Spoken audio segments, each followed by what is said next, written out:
Nation today 24 में आपका स्वागत है। मैं हूं आपके साथ अंकिता। चलिए बढ़ते मुख्य खबर की ओर। दिल्ली केंद्रीय वित्त मंत्री निर्मला सीतारमण ने कहा, एक बात जो मैं निश्चित रूप से उजागर करना चाहूंगी वह है लोगों की आवाज पर प्रतिक्रिया देना, जिसके लिए प्रधानमंत्री मोदी अपने प्रशासन में जाने जाते हैं। यह एक बहुत ही उत्तरदायी सरकार है और इसके परिणाम स्वरूप आयकर सरलीकरण, जिसकी मैंने जुलाई में घोषणा की थी, वह पहले ही पूरा हो चुका है और हम अगले सप्ताह विधेयक लाएंगे। इसलिए यदि हम कराधान सहित सुधार की बात कर रहे हैं तो काम पूरा हो चुका है। यह बजट युक्तिकरण और सीमा शुल्क के बारे में भी बात करता है। टैरिफ को कम किया जा रहा है, टैरिफ को सरल बनाया जा रहा है। That we expect to achieve for Viksit Bharat. So this budget actually has given you several things on which you can understand how this economy is being planned to take forward a route towards Viksit Bharat. Secretaries have joined me. All of them would also come in to explain or answer and give clarity and so on. But one thing which I certainly would like to highlight is responding to the voice of the people, which is what Prime Minister Modi is known for in his administration. It's a very responsive government, and as a result, the income tax simplification, which I announced in July, is already completed in its works, and we shall bring the bill in the next week.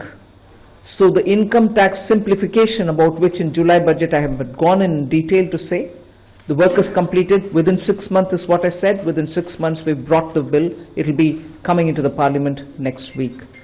So if we are talking of reform inclusive of taxation, the work is done. This budget also speaks about rationalization in customs.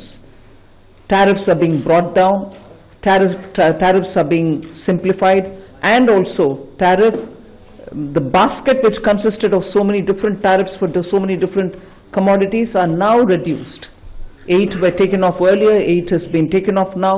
So whatever remains now, 7 I think remains, and that is all about India's tariff picture.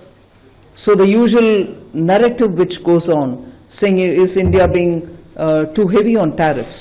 No, you find that we've drastically reduced and also simplified. So this budget has so many things for. इस बार के budget से किसानों को मिलेगी ज्यादा मदद, PM Modi.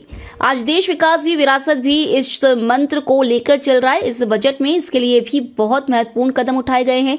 1 crore पांडुलिपि के संरक्षण के लिए ज्ञान भारतम मिशन लॉन्च किया गया है। बजट में किसानों के लिए जो घोषणा हुई है वो कृषि क्षेत्र और समूची ग्रामीण अर्थव्यवस्था में नई क्रांति का आधार बनेगी। किसान क्रेडिट कार्ड की लिमिट 5 लाख से ज्यादा होने से उन्हें ज्यादा मदद मिलेगी।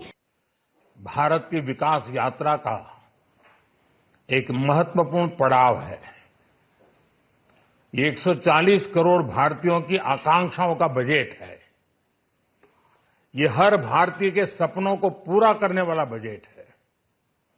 हमने कई सेक्टर्स युवाओं के लिए खोल दिए हैं।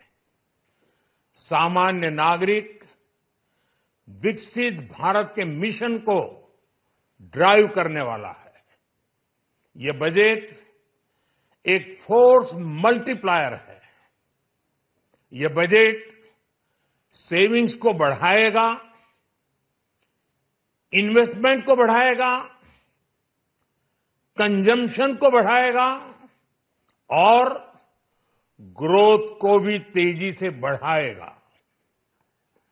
मैं वित्त मंत्री निर्मला सीतारमण जी और उनकी पूरी टीम को इस जनता जनार्दन का बजट, पीपल्स का बजट, इसके लिए बहुत बहुत बधाई देता हूं। साथियों, वित्त मंत्री निर्मला सीतारमण की बजट पेश करने के बाद पीएम मोदी ने कहा कि ये बजट हर भारतीय के सपने को पूरा करने वाला है। ये जनता जनार्दन का बजट है। राज्य का खास ख्याल, बिहार में मखाना बोर्ड की स्थापना, पूर्वी भारत को टारगेट कर बिहार में ही राष्ट्रीय खाद्य प्रौद्योगिकी खाद्य प्रसंस्करण सुविधाएं बढ़ाना। ऐसी कोई नई बात यूनियन बजट में नजर नहीं आई है। और जो समाजवादी पार्टी का आज क्योंकि बजट पेश हुआ है, ये 11वां बजट है, लेकिन जो कुंभ हुआ है उत्तर प्रदेश में, तो जहां आंकड़े दिए जा रहे थे सरकार द्वारा, वहीं समाजवादी की यह मांग है कि जो कुंभ में जितने लोगों ने अपनी जान गंवाई है, जितने श्रद्धालुओं ने, उनके आंकड़े सरकार पेश करे और ज्यादा से ज्यादा लोगों को सहूलियत पहुंचाए, क्योंकि अभी भी जो लोग जो कुंभ में नहाने आए थे वो भटक रहे हैं और वो अपने परिवारजनों से नहीं मिल पा रहे हैं। तो हमारी मांग है कि जो गवर्नमेंट है, जो उत्तर प्रदेश की सरकार है, वो आंकड़े निकाले कि आखिरकार कितने लोगों की मृत्यु हुई है कुंभ में और क्या वजह रही है, और क्या यह सरकार जो दोषी ऑफिसर्स हैं उनके खिलाफ कार्रवाई करेगी कि नहीं करेगी। पटना आईआईटी में छात्रावास और अन्य सुविधाएं, पटना एयरपोर्ट का विस्तार, मिथिलांचल के लिए पश्चिमी कोसी नहर परियोजना का लाभ और अन्य कई घोषणाएं भी बिहार के लिए की गई हैं। राज्य में 7-8 महीने बाद ही विधानसभा चुनाव है। सीएम नीतीश कुमार की अगुवाई में एनडीए की सरकार के नेता बिहार के बारे में की गई कई विभिन्न घोषणाओं को लेकर खुश हो सकते हैं, लेकिन विपक्षी निशाने तो भी कई तरीके से जारी रह सकते हैं। सर, बजट में खास क्या है अगर कहे तो किसानों के लिए? ये आत्मनिर्भर भारत के निर्माण का बजट है। विकास की ललक, विश्वास की महक और विकसित भारत के निर्माण की तड़फ है। कृषि और किसानों के कल्याण पर सर्वोच्च ध्यान दिया गया है। चाहे किसानों के निवेश की क्षमता बढ़ाने का सवाल हो, किसान क्रेडिट कार्ड पर अब 5 लाख रुपया तक मिलेंगे, कम उत्पादकता वाले जिलों में अच्छे बीज हो, उत्पादकता बढ़ाना हो, कृषि इंफ्रा का निर्माण हो, दलहन मिशन हो, अनेकों सौगातें किसान को दी गई है, कृषि कल्याण को दी गई है। मध्यम वर्ग को भी बहुत बड़ी सौगात मिली है, लेकिन गरीबों, महिलाओं और युवाओं पर भी विशेष ध्यान दिया गया है। मध्यम वर्ग की बात करें, बजट की बात करें तो इनकम टैक्स में भारी छूट दिया गया है। ये मध्यम वर्ग के लिए वरदान है। कोई कल्पना नहीं करता था कि इनकम टैक्स में छूट की सीमा 12 लाख रुपए तक हो जाएगी, और इसके लिए बहुत बहुत धन्यवाद वित्त मंत्री जी को और विशेषकर प्रधानमंत्री जी को। पर सरकारी पक्ष का कहना है कि बजट भाषण में बिहार का नाम कुछ बार आने का मतलब यह नहीं है कि अन्य राज्यों को कुछ नहीं मिला है, बाकी सभी राज्यों के साथ भी इंसाफ हुआ है। स्नान कर बिना त्रिवेणी तक जाए हुए वापस चले गए। तो जो लोग ये कहते हैं कि हम वर्ल्ड क्लास इंफ्रास्ट्रक्चर बनाएंगे, तो ये बजट किसके लिए आ रहा है? आपकी सड़कें ऐसी नहीं है, आपके शहर ऐसे नहीं जिसकी कैपेसिटी ऐसी हो कि हम लोगों को इतना संभाल पाएंगे। आप सोचिए, क्यूटो बना रहे हैं आप वाराणसी को, क्या आपकी कैपेसिटी है कि लाखों लोग आ जाए, क्या दर्शन कर लेंगे आप? आपने शहरों को चौक कर दिया है बिल्कुल। शहरों में क्या है आपका इंफ्रास्ट्रक्चर?